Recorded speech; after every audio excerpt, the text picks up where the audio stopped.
તો ગુજરાતમાં ખાદ્યતેલના બજારમાં ફરી એકવાર ઉછાળો જોવા મળી રહ્યો છે। મહત્વનું છે કે સિંગતેલના ભાવમાં ફરી એકવાર વધારો થયો છે। ડબ્બે 20 રૂપિયાનો વધારો થતા હવે નવો ભાવ 2660 થી વધીને 2680 રૂપિયા પર પહોંચી ગયો છે।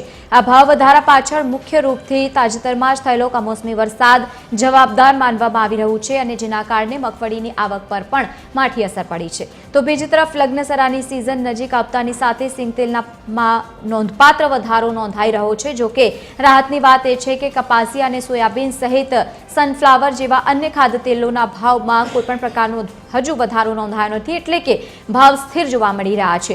વેપારીઓના મતે જો આવક હજુ ઘટશે તો આગામી દિવસોમાં સિંગતેલના ભાવ વધી શકે છે, 2700ની સપાટી વટાવી શકે છે અને જેનાથી ગૃહિણીઓનું બજેટ ફરી એકવાર ખોરવાઈ જશે।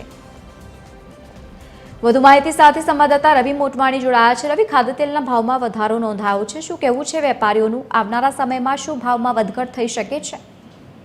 જી લવલીન, જરૂરથી જણાવી દઉં, સિંગતેલ છે લગભગ મોટા ઘરોમાં ઘર વપરાશમાં સિંગતેલનો વપરાશ વધુ જોવા મળતો હોય છે અને આ વખતે સૌરાષ્ટ્ર અને ગુજરાતમાં મગફળીની આવક પણ સારી થઈ છે, પરંતુ ક્યાંક ને ક્યાંક જે છેલ્લે કમોસમી વરસાદ પડ્યો હતો જેને લઈ મગફળીના પાકને નુકસાન થયો હતો, સાથે સાથે યાદોમાં પડેલી મગફળીને પણ નુકસાન થયું હતો, જેને લઈ જે મગફળીમાંથી જે સિંગતેલ બનાવવામાં આવે છે તેના ભાવોમાં ક્યાંક ને ક્યાંક વધારો થતો જોવા મળેલો છે। આજની વાત કરીએ તો આજે ફરી તેલના ડબ્બે 20 રૂપિયાનો વધારો થયો છે, એટલે કે ભાવ વધારો થતા ગૃહિણીઓ પણ નારાજ છે અને વેપારીઓ કહી રહ્યા છે કે આગામી દિવસોમાં જો હજુ મગફળીની આવક ઓછી રહેશે તો હજુ પણ ભાવ વધવાની સંભાવના સેવાઈ રહી છે। જી લવલી, આભાર સમગ્ર માહિતી સાથે જોડાવા બદલ। તો જે રીતે ડબ્બે રૂપિયા 20નો વધારો નોંધાયો છે, 2680 ભાવ હવે વધી રહ્યો છે।